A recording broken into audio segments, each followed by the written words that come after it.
something. You're Batman. I was Batman. I could do it. Very good then, Mr. McGinnis. Welcome to my world.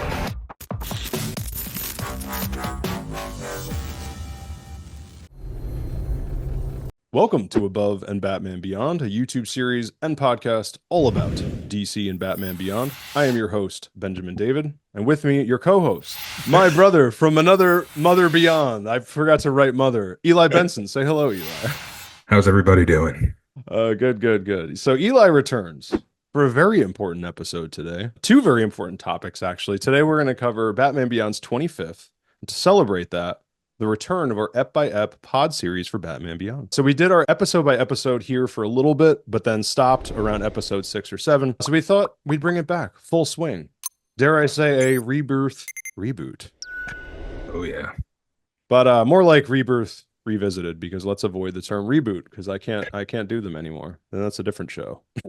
But yeah, if you like the Ep by Ep format, people have been asking us to continue it for years now. You have spoken, we have listened. We're not just going to revisit Rebirth, we're also going to revisit all episodes of Batman Beyond. So Ep by Ep, Eli here will be here for as many as he would like to come, of course, but I will be having other guests on here as well. Clean, straightforward Batman Beyond Ep by Ep. Ready, Eli? I'm ready. Yeah, Eli's the man to have on for this. But before we get to all those Eps by Eps, please be sure to subscribe, follow the pod so you don't miss an episode. All right, so let's do it. To celebrate Batman Beyond's 25th anniversary, let's roll back the clocks, January 10th, 1999, and talk Rebirth, Part 1.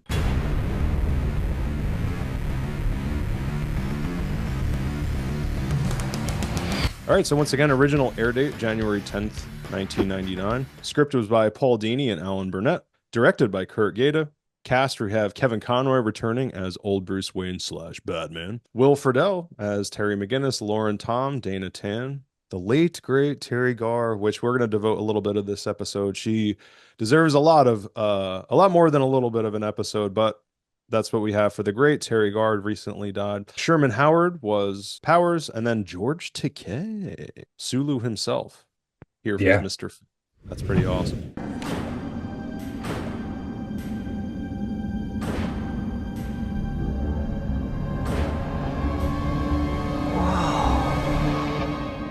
As we will do with all of our Ep by Eps, we have our non-spoiler initial thoughts and then spoiler thoughts. So Eli, start off with some non-spoiler initial thoughts.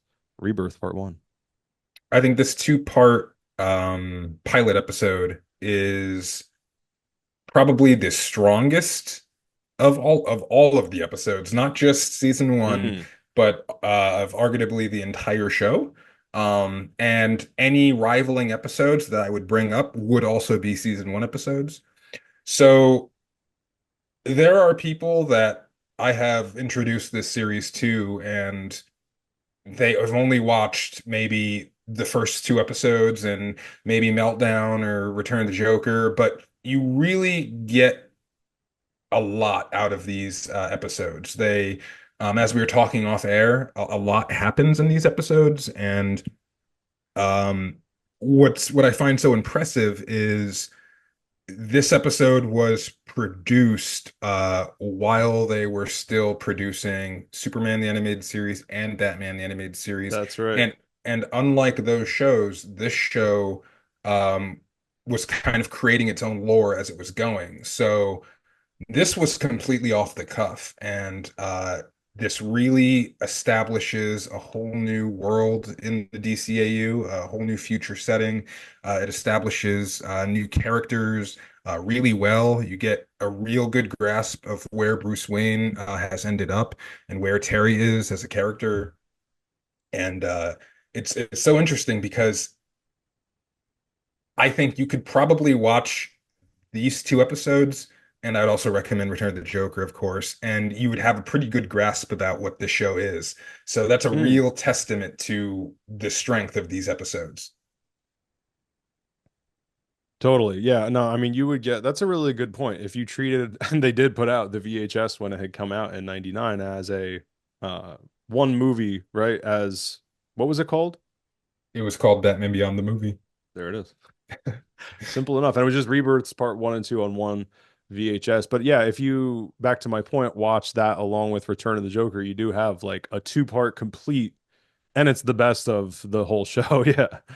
And also, while um, while Rebirth Part 1 and 2 are considered two separate episodes, they initially aired back to back, so Mm, they are one complete story.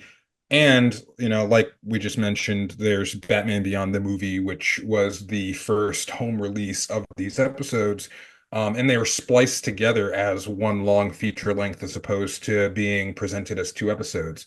So while I definitely like to make the distinguish while I like to distinguish these as two separate episodes, mhm. this is one contained story, and it's in some context I'll even treat it as one episode. So it's just a really good first step for this show. It's arguably the show at its best. Agreed. It really is one story. So yeah, my non-spoiler thoughts. I mean, best TV pilot, I don't know, ever.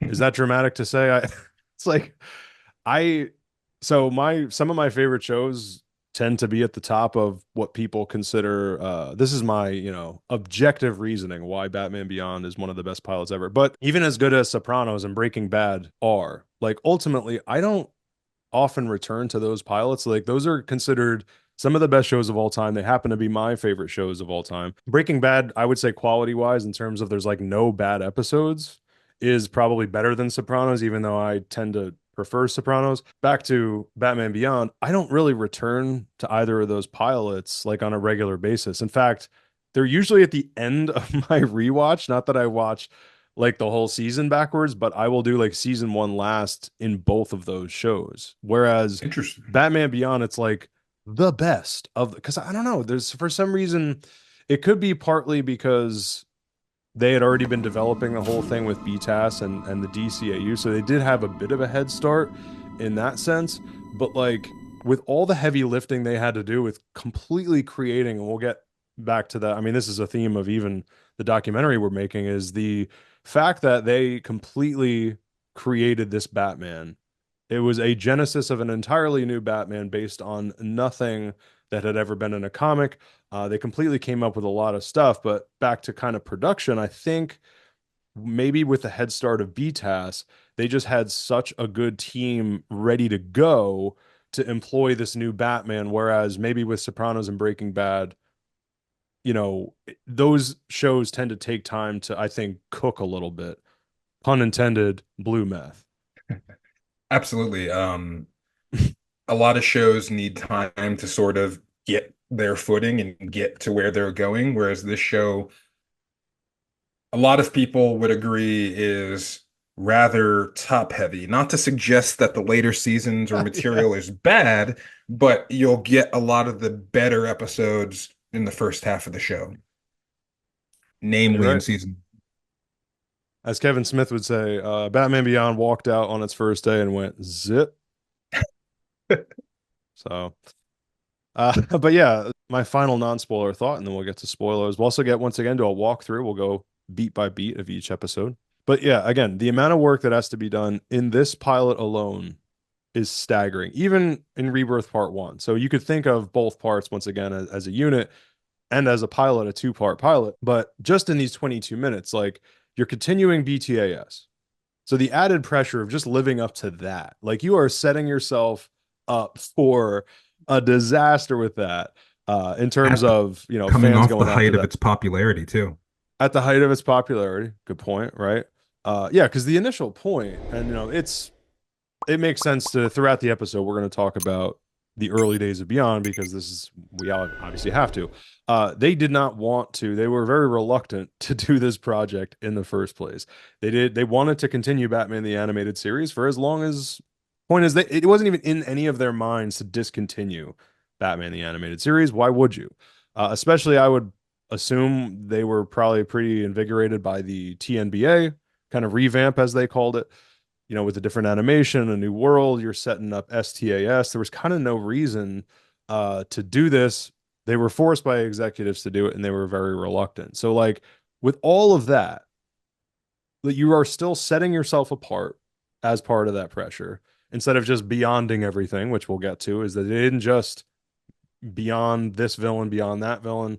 You had Mr. Freeze, you had other characters that would work for the universe, but they were that was always kind of under scrutiny, is to never get lazy and just fall back on that. So I just think like this 22-minute pilot, like aside from the and then the other thing too, aside from the prologue, and this is the last thing I'll say, it's not action packed. Like, there's a scene with Terry, there's with the Joker on the elevator thing, there is the chase, but it's not like this action packed episode.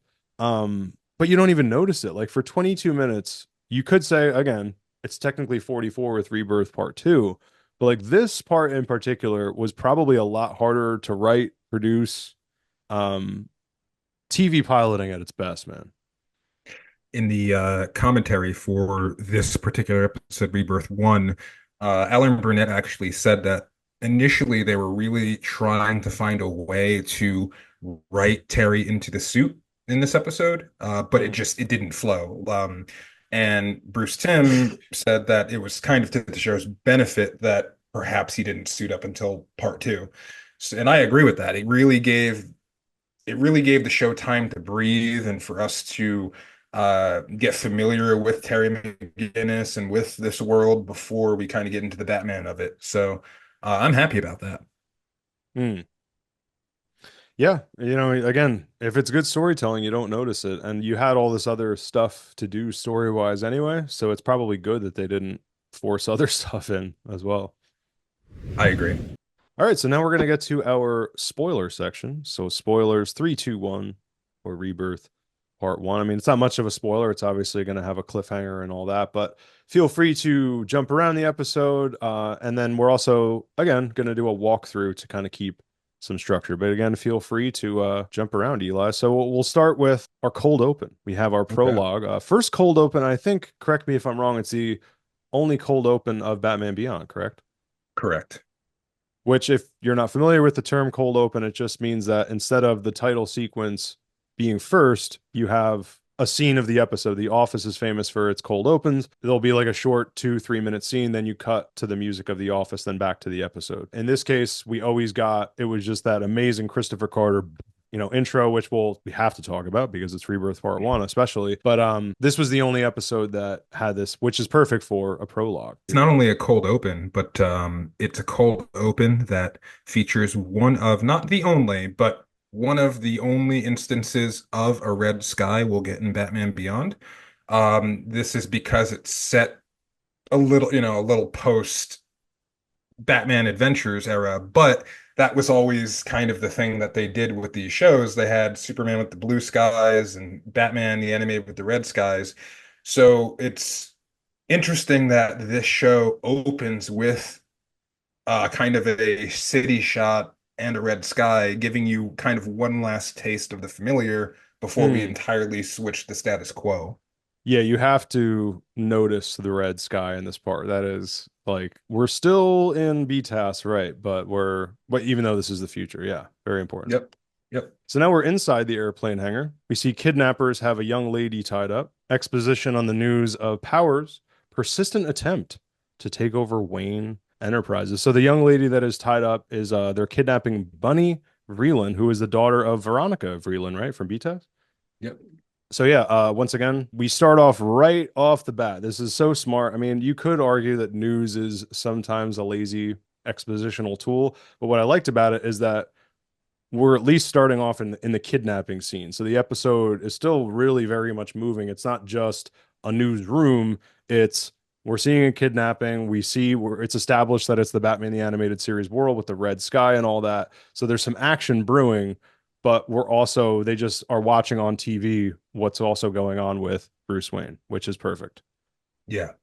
Very clever delivery of exposition. And what I really enjoy about Bunny Vreeland being the one who was kidnapped for this scene is that Batman Beyond is a show that if you really had to bottom line it, it's about legacy.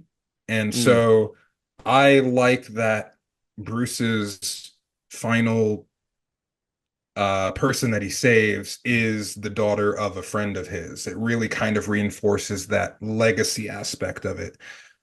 There's kind of I find it sort of poetic, you know. But I'm jumping ahead. We'll get to that. That's okay. No, again, this is the spot to do it, so feel free. Yep. We cut to outside the hangar.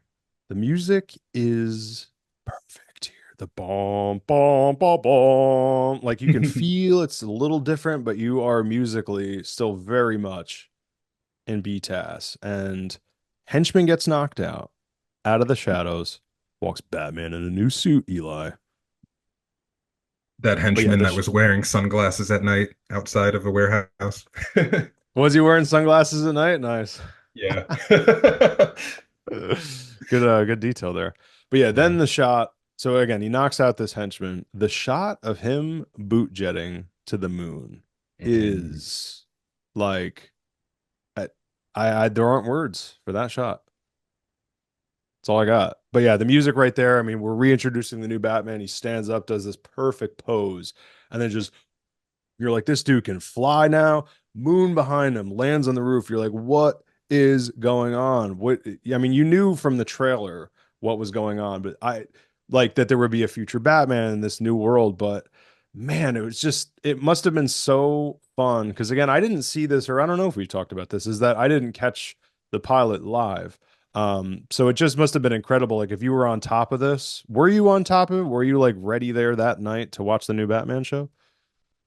Okay, so I wasn't ready there that night, Mm, but I did actually catch some. I caught like the back half of the pilot, like Rebirth 2. That was my okay. discovery to the show. And I was interested in it, but I was admittedly more interested in like the Batman animated series at the time. I wasn't really sure what this exactly was. And it wasn't until catching kind of the subsequent, like later season one that I really began to get it, especially once like home release started coming out. But But yeah, that's like my exact point is like, what is this? Like people must have just been like, what am I watching? And what I'm curious is if people who saw this for the first time, when they saw the opening, I'm wondering if they assume that's what the show was going to be, like Bruce in this suit kind of last year. Um, I wonder if anyone was caught by surprise when there was another time skip after that. That's a great point. I never would have thought of that. Yeah, because they definitely could have, judging by the trailers, done like 3 episodes. They could have done 4 episodes. You know, if the full season is 13, you definitely could have done like 4 episodes of prologue. But which God, And a lot of that's we talk about that as being sorry, what were we gonna say?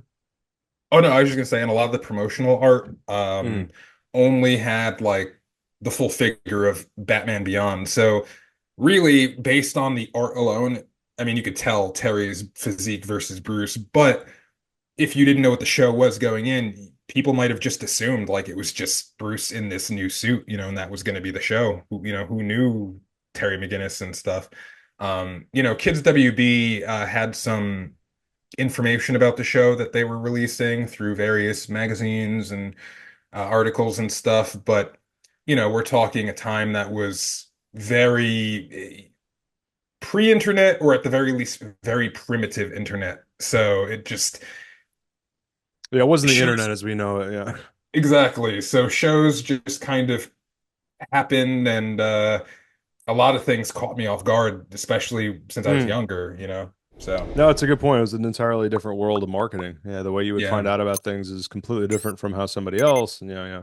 yeah. So back inside the hangar, kidnappers count their money. They decide it's time their hostage can die. They are, I mean, these guys, I forgot that detail too. People are real pieces of shit on this show, aren't they, Eli?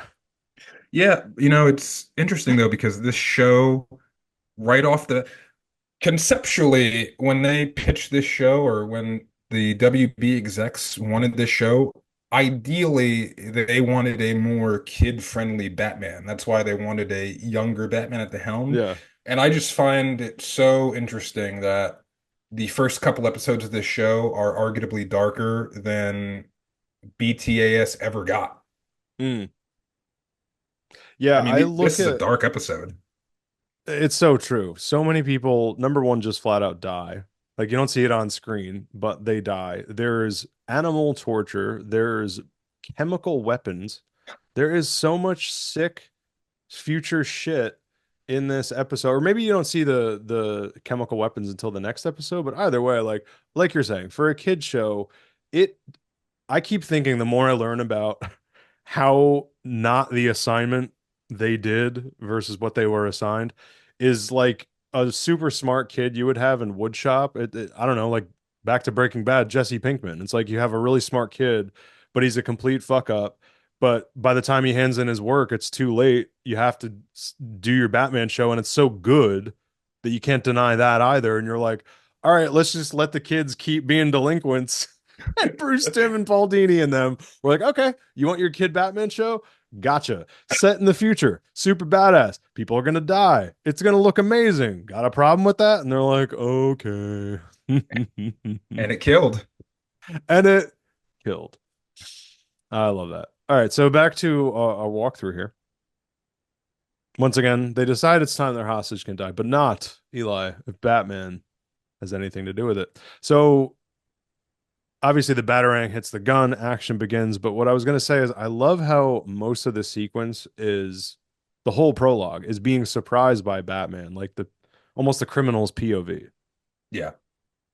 Like outside, boom, boom, boom, boom. And there's that boom, boom, that music note before that. So you're like, is something lurking in the shadows? I think there is. And there was. And it was Batman. But that was like from the POV of the criminals. Once again, it opens with the criminals and their whole thing. So that is such a classic. And instead of it basically is a warehouse. I mean, an airplane hangar doubles for a warehouse in terms of a structure or whatever. It's so friggin' Batman as well as being Batman Beyond, which we always have to keep in mind throughout all of this. It felt so damn Batman.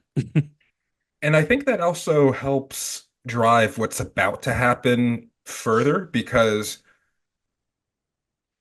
it's that's a great point. It's from the Thug's POV. So you're almost restoring from our perspective the myth back into Batman Mm. before you drop him down to his lowest point and make him more human than we've seen him in a long time, which makes it tragic. So it really provides an interesting contrast because the scene opens up and he's dominating, you know?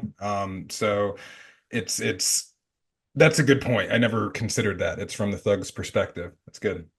Yeah, so then we see Bruce is having what it looks like heart problems, collapses, starts getting beaten really bad with a giant wrench by one of the kidnappers, ultimately picking up a gun to defend himself. This is the shot. This is the shot of back to Batman at his basics.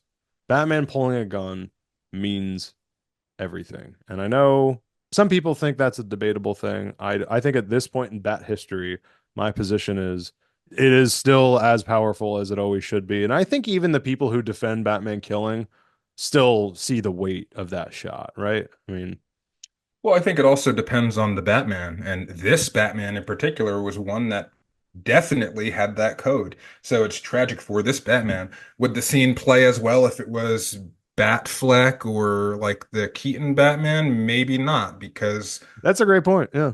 you This is know, the B-Test Batman. Yeah.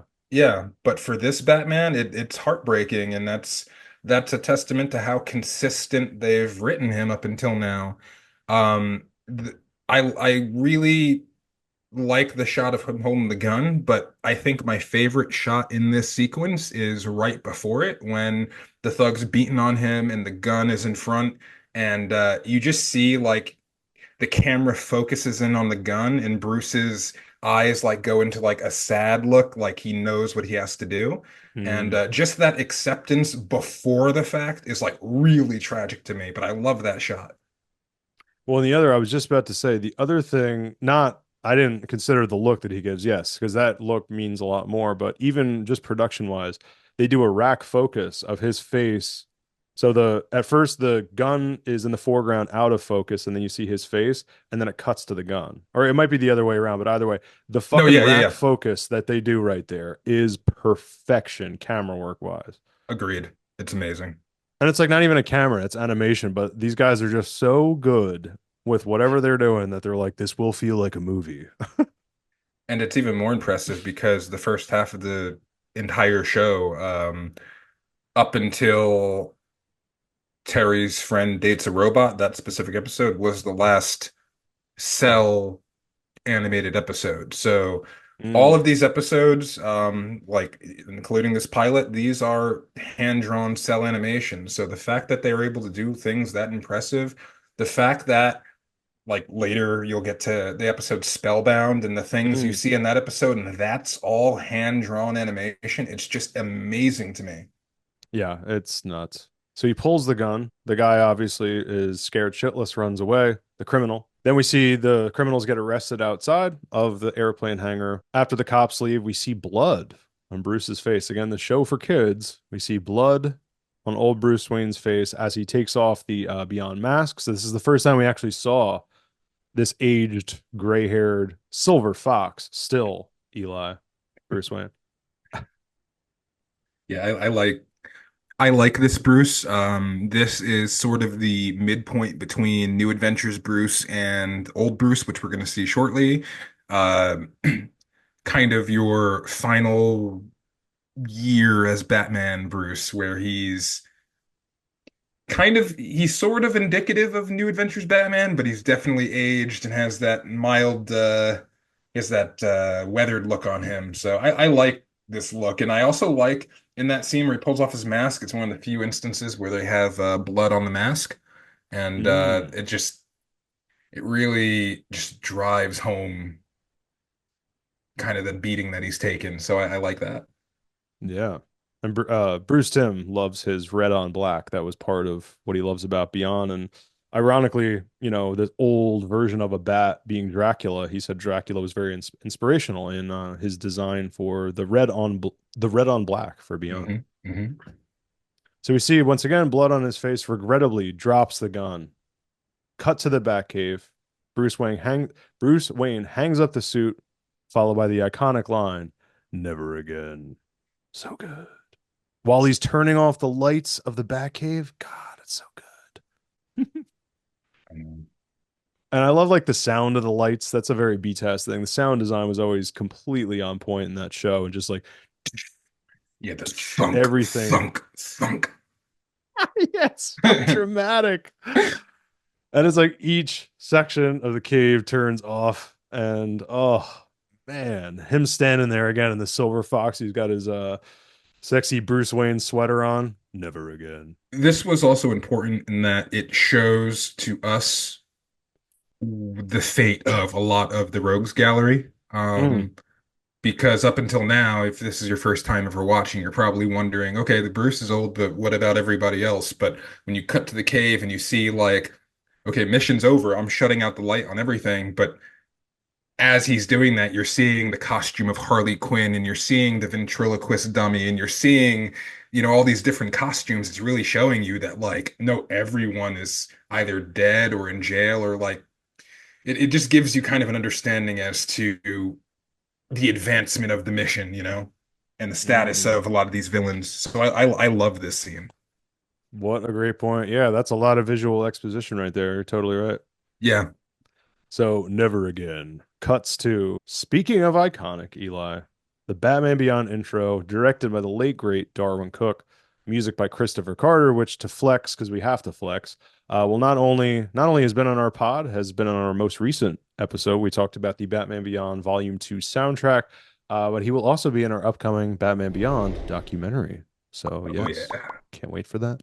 So we have the intro, incredible intro. I mean, Eli, take it away. Talk about the intro. Well, I do want to just say, kind of going off because we opened this by discussing the cold open, and this was the only episode to have a cold open. Mm, That was partially by design because, as I mentioned with the Red Sky, this was supposed to give you sort of a taste of the familiar before switching you into something totally different. So, Bruce Timm even mentions in the commentary that he wanted this intro after seeing everything you just saw to kind of be sort of a shock, you know. It's tonally very different, and it's different than everything that we've seen up to this point from this universe. And I think it was really effective in that way. Mm, wow, I didn't know that. And I mean, perfect transition to that explosive hit in the first. The that is so cool. I know. I know. I just I love so much about this intro theme because not only does it look cool and it looks sort of indicative of the 90s and the time it kind of birthed out of, but it was made through so many different means, through different statues and 3D models being run through computer generators and Yeah, um, tell that little story real quick. That's a detail we gotta hit. So we do want to. We were talking off mic. We do want to move a little faster at this point in the episode, through the episode, like our walkthrough. But we do have to definitely cover the intro. And yeah, let's talk about this detail here because it is so cool. so the scene, it's one of the first scenes you see of Bruce Wayne.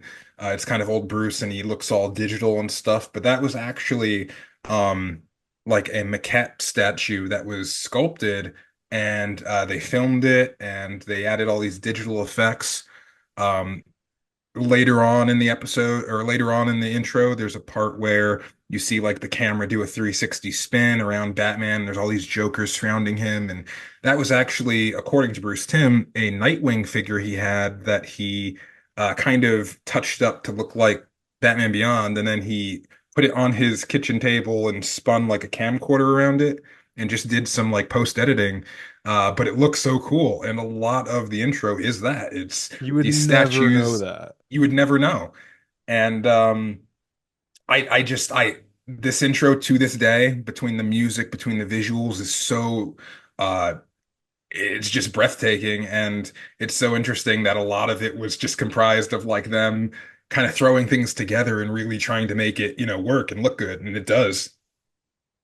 And on that point of throwing things together, I think that they had, it seems to me, this kind of just hit me that they probably had a lot more freedom in some ways with this since this was their new Batman. So it is the same team from BTAS who did a unspeakably perfect job on that show.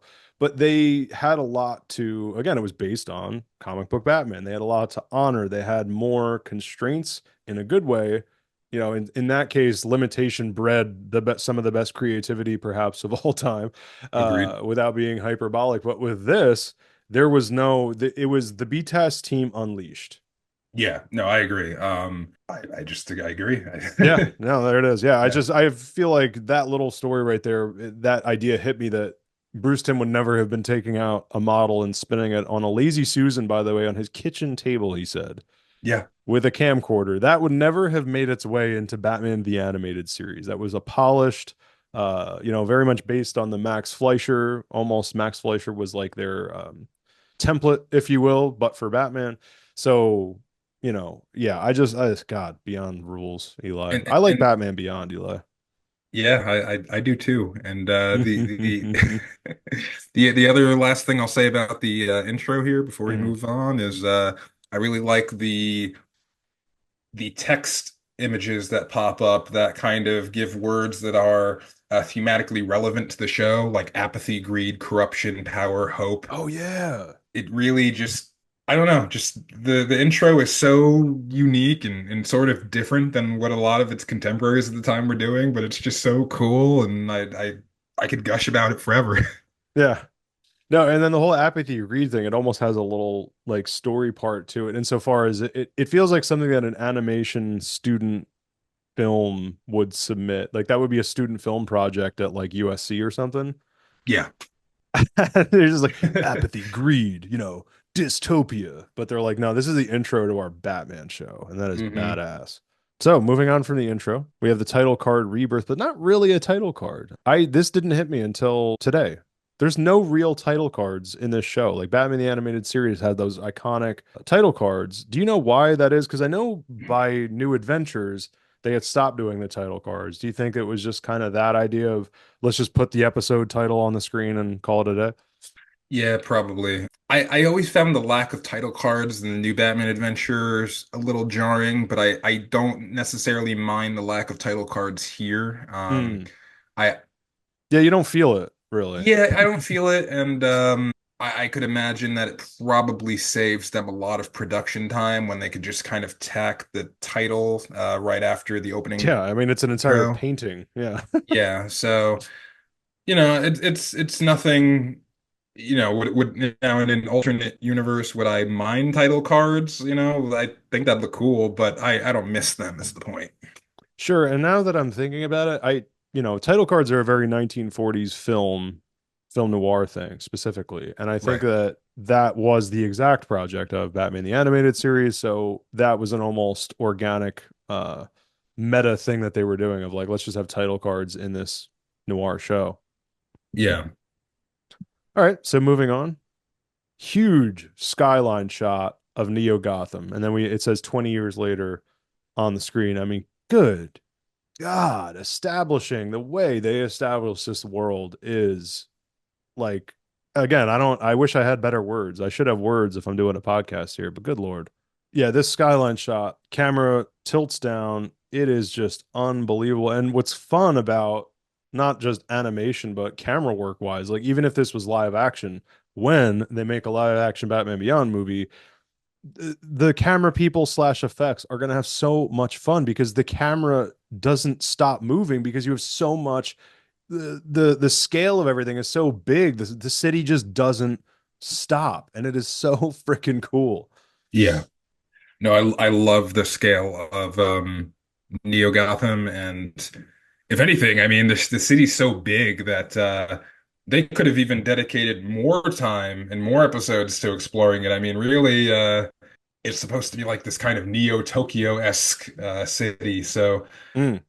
No, you're but right, and I was actually thinking that with the Joker's chase, to jump ahead a little bit, I didn't think of again so much until today. I should probably stop saying that, but it just surprises me that I didn't notice that that was such a good way to deliver an almost visual exposition, establishing the city of Neo Gotham, giving us a tour of this new version of Gotham without forcing it down our throats, because you get that tour through the Joker's chase with the motorcycles.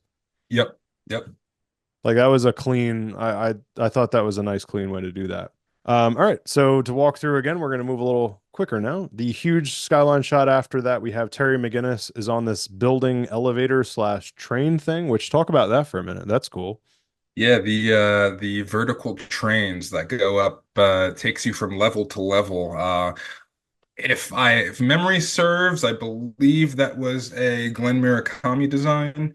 I mean, I love it. It frankly, in short, the idea is Gotham has been kind of restructured into a tiered, almost socioeconomical system. So the upper echelon, the rich live on the top, and then kind of the lower levels of Gotham are the slums. And then you take these trains to go to different levels. And the school is on one level, and Terry's house is on one level. So I love the leveledness of Gotham. And honestly, having these vertical trains, it's one of those really simple things that, like, at face value, it's really simple, but it really is kind of one of those things that really gives the show its own distinguished like atmosphere and flair, and I like it. I think they're cool.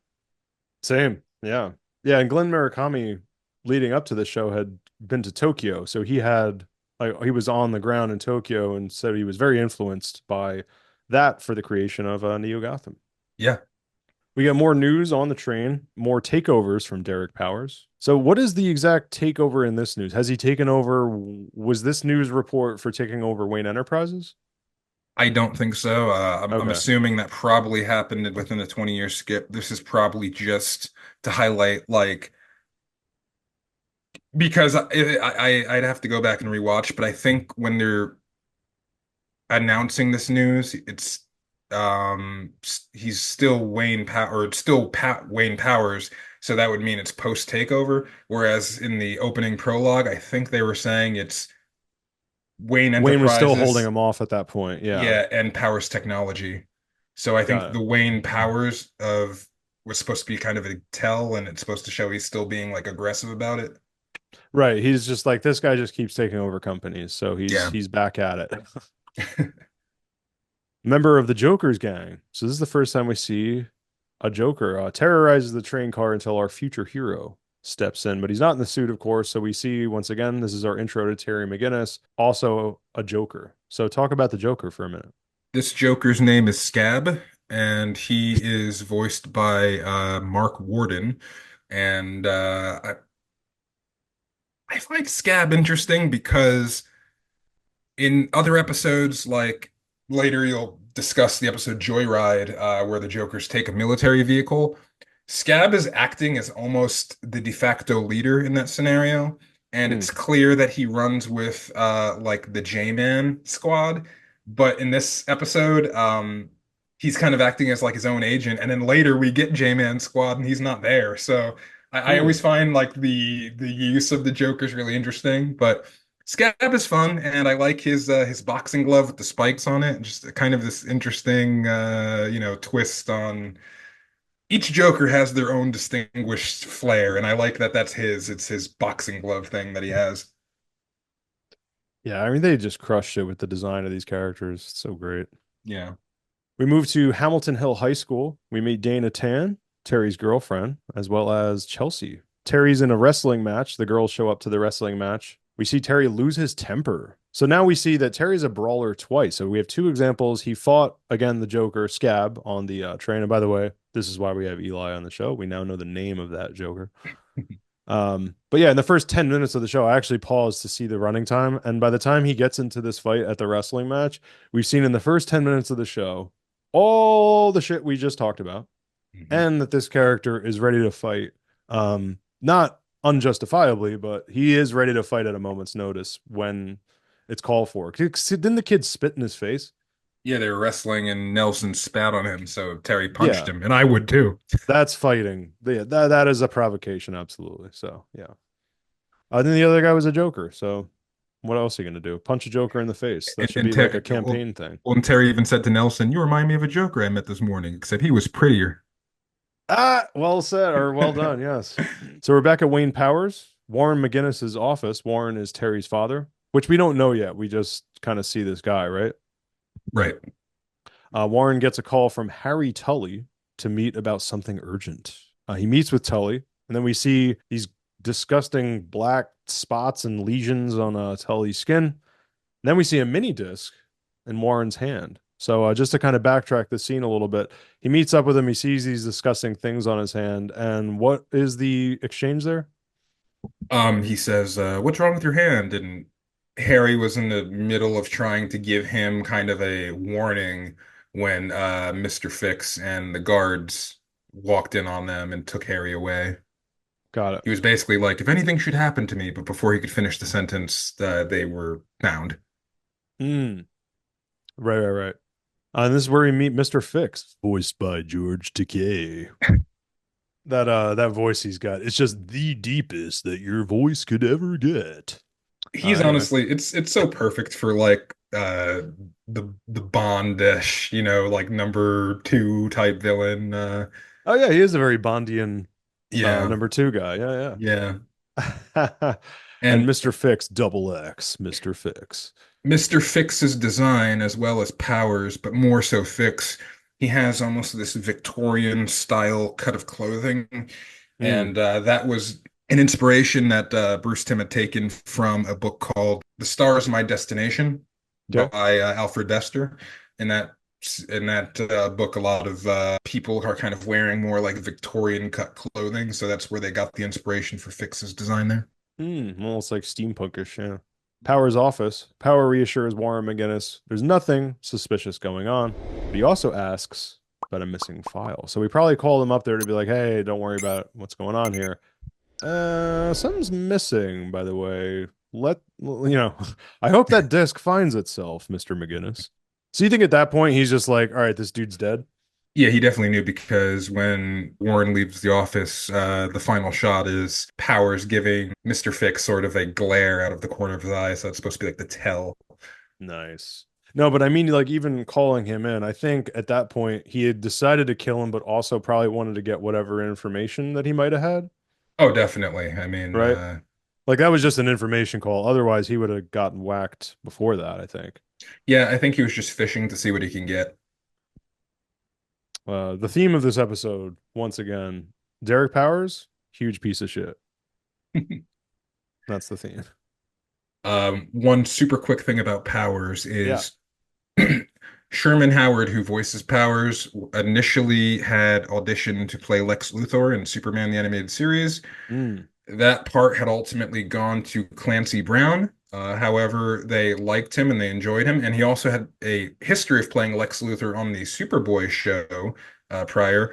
And they liked him and they remembered him. So when they made this role of Powers, who is very kind of Lex Luthor-y in a lot of ways, they remembered him, and that's how he got the role.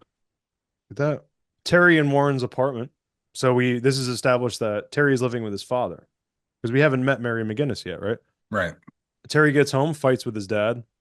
Be what is it? Be a big shot, just like you. It's like, yeah, I'll be a big success, just like you.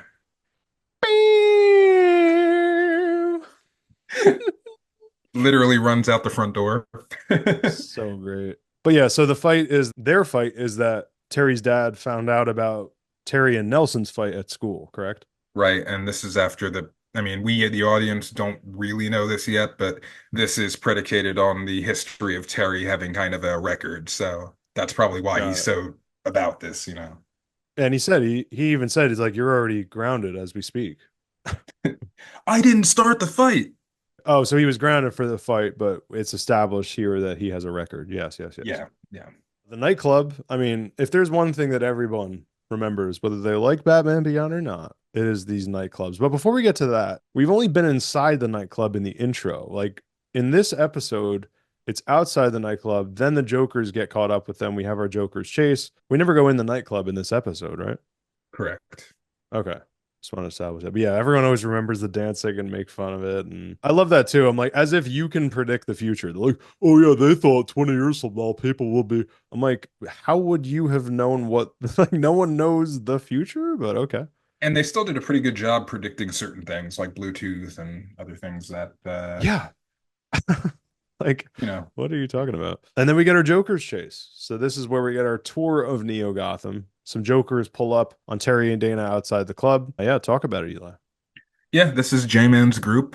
J-Man is the leader. He's the one that looks most like the Joker, and he is accompanied by I think like four or five others, depending on the episode. And I could name their names too, but it's not really relevant at the moment. But I do like J-Man. I like the idea of the Jokers.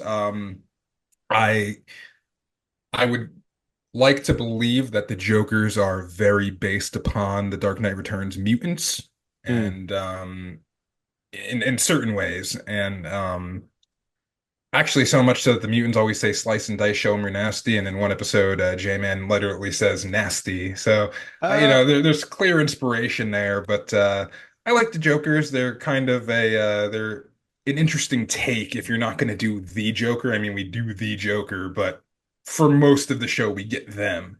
And mm, I think for a future status quo, it's an interesting take on the legacy of the Joker kind of being made a mockery of, but also kind of idolized by these disenfranchised and angry kids. mm. It just kind of it's further salt in the wound of Bruce's I guess failure to the mission, like now the face of his enemy, the one that's done the most heinous crimes to him ever is everywhere. It's like it's Mm. become this fad that kids have taken up. But yeah, I like the Jokers and I like this sequence. I like this chase. Well, it's interesting you said Dark Knight Returns as well, because I always saw and heard about the comparison of the Batman like gang that he has at the end of that he puts together of vigilantes, but this is the Joker version of that. But yeah, it is the way they act since they're bad guys. It's like a fusion of both the mutants and the Batman of that. Yeah. Yeah, yeah. What was it Uh, called in Dark Knight Returns, the Batman crew? It's been um, so long since I've read that. I haven't read it in a while. But anyway, But I do have one more piece of trivia for this please. scene. The score that's happening, the dun dun dun dun dun dun, dun, like it's this really Yeah. cool Joker chase theme. That was composed by Lolita Ritmanis, and what was interesting is they were all prompted to submit kind of a demo reel to see like what the intro would be, the intro theme, and it just to make sounds for the show and stuff like that. And so this was part of that submission, and I think it was originally submitted to be like a contender for the original theme.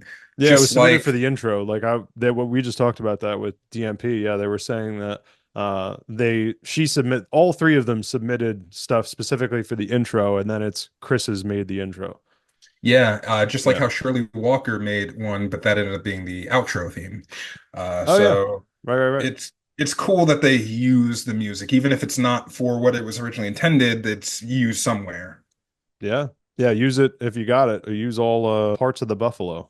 Yep. But this Joker's chase, again, completely iconic. Everyone remembers this as well. It's a clear nod to Akira, the Japanese film, I think 1988, because they're specifically with the bikes, but all the Yep. Neo Tokyo stuff and strong influence, again, specifically with the Neo Tokyo angle that Glenn Murakami took, not only from going to Tokyo, but his specific interest in anime has a big influence on this show overall. Then we get to Wayne Manor. The chase takes us to Wayne Manor, and it doesn't end well for this group of Jokers, Eli, does it? No, it does not. I love the line. So, Bruce Wayne obviously just starts beating the shit out of these kids. They have no chance. And too, what's great is that as the viewer, you know how old this guy is, and you know that even out of the suit, with nothing but a cane and with a leg problem, these kids are so done before they even roll up there that I love that so much. And I love that Bruce doesn't even like entertain the idea of the Jokers conceptually. It's just like, we're the Jokers. And he just says, sure you are. Dude, my exact next bullet point, I shit you not. It says Akira and then it says, we're the Jokers. Sure you are. Like, you babies, oh God, I love that so much. It just says so much about this whole show It and does. old Bruce Wayne. The fight also feels very WB cartoon, like the way that they would play around with Harley. She's obviously a cartoon character, but I mean, for a show that feels like a short film a lot of the time, BTAS specifically, they would play around with, her making faces. And then you're like, oh, yeah, she's a Looney Tune essentially whenever you need her to be. Hmm. And I love when the Jokers are getting punched in the face here. It brings you right back to Looney Tunes. I love it. Yeah. So Terry helps after the fight. Terry helps Bruce into Wayne Manor. He needs some meds. He kind of collapses and then literally falls asleep at that point. So right after that, Terry starts looking around this like really depressing husk of a Wayne Manor and the bat clock, Eli, the clock bat. He sees he sees a bat inside the clock that we know from BTAS, which again, so cool that it's like the tomb of this old show that we've seen. So yeah, Terry discovers the Batcave. Eli, take it away. He enters the cave, looks at all the suits. He looks at all the suits, and I could only imagine the perspective of like this kid who just like stumbles. You see this guy beat the shit out of all these people. You bring him inside, then you enter this huge it's so cool. And Yeah, you get the purple hue of the cave, which is great. He inspects all of right. the costumes. Yeah, he eventually stumbles across the Batsuit, the New Adventures Batsuit. He only has seconds to take it in because then immediately after he is discovered by Bruce Wayne, who is not Yeah. happy. Oh, what does he say? Sorry, say it again. Get out. Get out. Okay, I'm going. Nice. One day we'll just do a commentary. It's not even a commentary. It's just put it on mute and then Eli's gonna do all the dialogue on Batman Beyond. We got to get WB to give us the rights to that because that's got to happen. That'd be fun. Terry takes a bus home, discovers his dad was killed. So Powers, once again, the whole time is planning because, again, the theme of this episode, Derek Powers is a piece of shit. Aside from all the iconic Batman stuff we talked about, Derek Powers is a piece of shit. And yeah, followed through, killed his dad. Yep. But like you Um, said, you were saying off mic though, we didn't know that at first because there's Joker stuff everywhere. So we think it's at first retaliation for the Joker fight, right? well, we know it was Powers because right before Terry or right after Terry like runs out, there's this final shot where like Fix pulls up in the car. Um, and Right. that's where Oh, they and end he the got the scene. nod to Fix before that too. That's right. Yeah. So Yeah. like we know, but yeah, it's very clear that they're framing the Jokers. This is where we meet the other half of the family. We meet Terry's mom, and we do have to give at least a few minutes. The late great Terry Garr, man. So Terry Garr played Mary McGinnis. I knew Terry Garr initially from being Phoebe's mom on Friends, and then I had seen her throughout. I've talked about how the FX channel was very influential on me, excuse me, growing up because it aired old TV. So this is where I caught up on all the stuff I never would have seen: Batman 66, Star Trek, both those shows Terry Garr was on. She literally goes all the way back to as old as Batman on TV gets. She was on an episode or two of 66. She was on Star Trek, and then she was later in like movies like Tootsie and stuff like that. So she was big in the 80s, but for me, Phoebe's mom, I'm a 90s kid. So what was your, because I know Friends was before your time a little bit. I caught a little of Friends, and what's interesting about Friends is Lauren Tom was also on that show. That's So right. She was Julie. She was Julie on Friends. yeah, so there's two Batman Beyond alumni from that show. Lauren Tom, by the way, was on our podcast, Eli. That's amazing. She was, you should have started with, she was on Above and Batman Beyond, right? You also Yeah, I mean, happened to be on the hit show Friends. yep. And you should put that on her IMDb page. Above and Batman Beyond is the first credit. Once again, we meet Mary McGinnis. We then meet Matt the next day, which brings us to the father's funeral. Matt is Terry's brother, who he often refers to as Twip. Great character, perfect idea for this kind of Spider-Man-ish version of Batman. Really humanizes the teenage kind of regular guy that we have, right? Voiced by Ryan Donahue, I think. Okay. What else is Ryan Donahue? I'm actually not sure his No, whole I was wondering. filmography, but I think I had that note jotted down. Yeah, he's voiced by Ryan Donahue.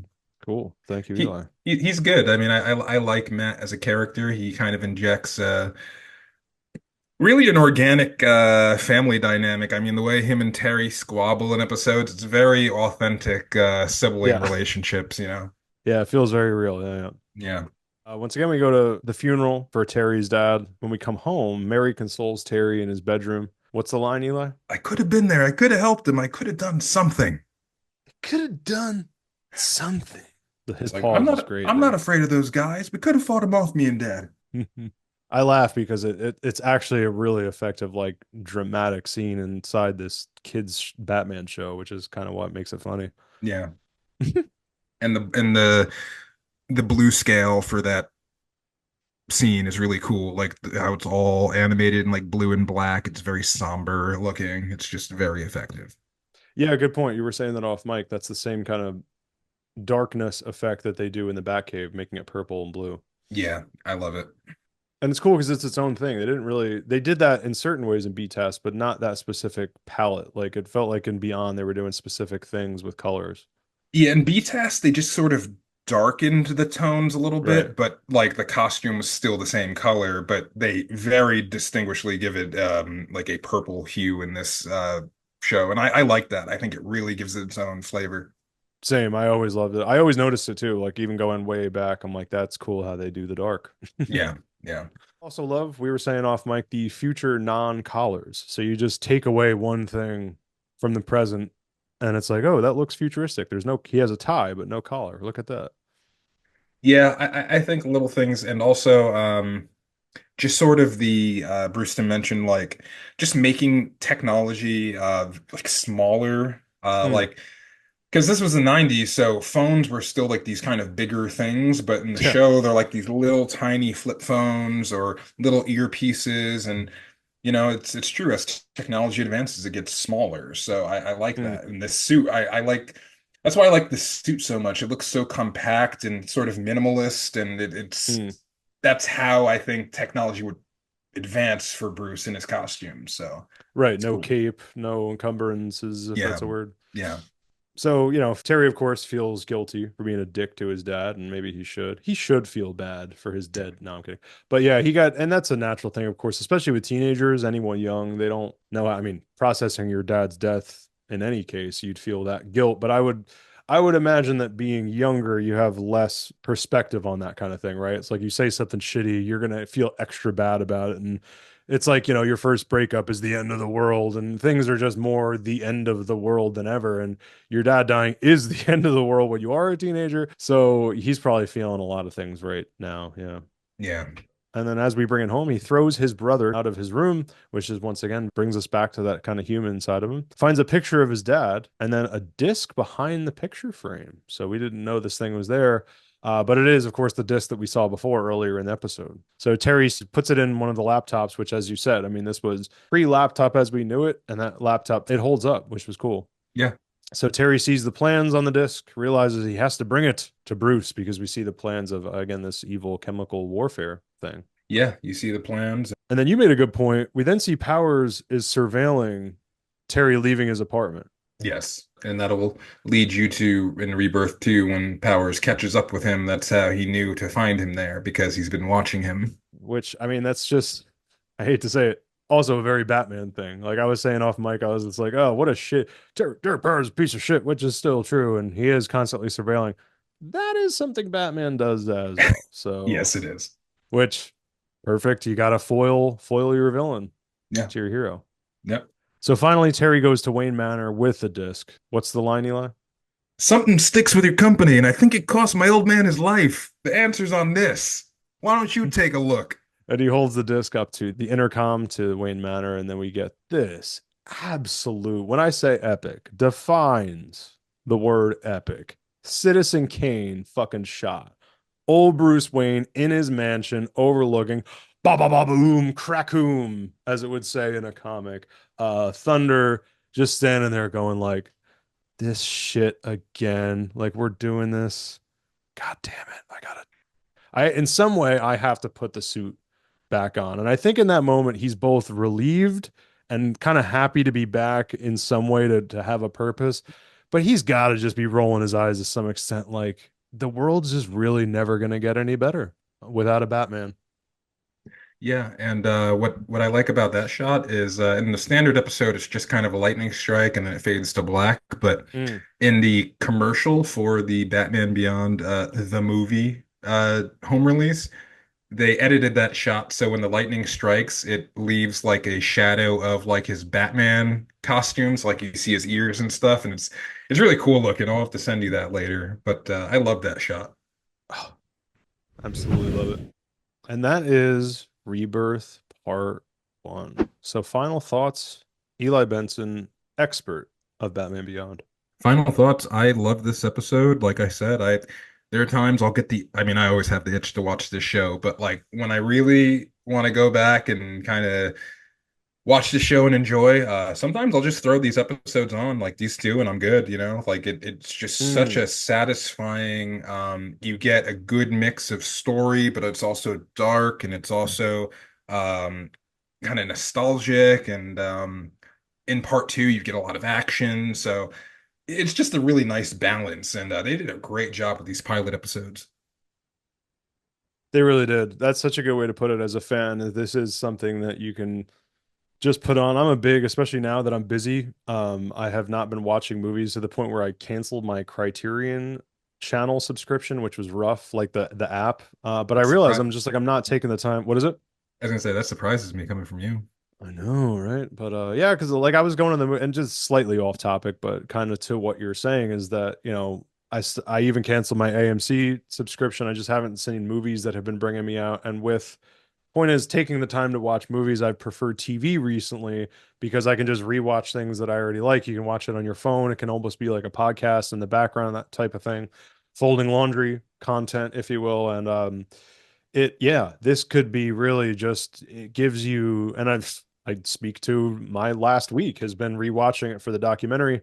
And it's been great. I absolutely just love parts 1 and 2 specifically are just so cool. And you think at a certain point, I mean, I guess I'm the last guy who should be saying this because I have a podcast, but you think at some point you're just going to get tired of this and you don't. I mean, especially this first parts 1 and 2, as we said, stands apart from the rest of the show, is the best the show gets beside Return of the Joker. Maybe beside Meltdown. Like I totally agree quality wise. This is it. So yeah, Rebirth Part 1 rules. Yeah, and the thing I'll close on is not only is it a great episode, but now when I go back and watch, I mean, now we're getting older, uh, it's really nostalgic too. So Mm. it's kind of equal parts. This is just good TV with the fact that there's a huge nostalgia component. So in combination, the feeling I get when I watch these episodes in particular is like almost indescribable for me. Yeah, which I mean, we probably should have devoted a little more time today, but we'll get into it. I mean, think of both of these Ep by Eps part two as well. We'll get into more, but nostalgia, we do have to cover kind of memories of watching the show and that kind of thing, because that is so important, not only for us, but the listeners, of course. You guys, I'm sure, very much share these feelings. So, Absolutely. so this has been Benjamin And I've been Eli telling you to go above in Batman Beyond.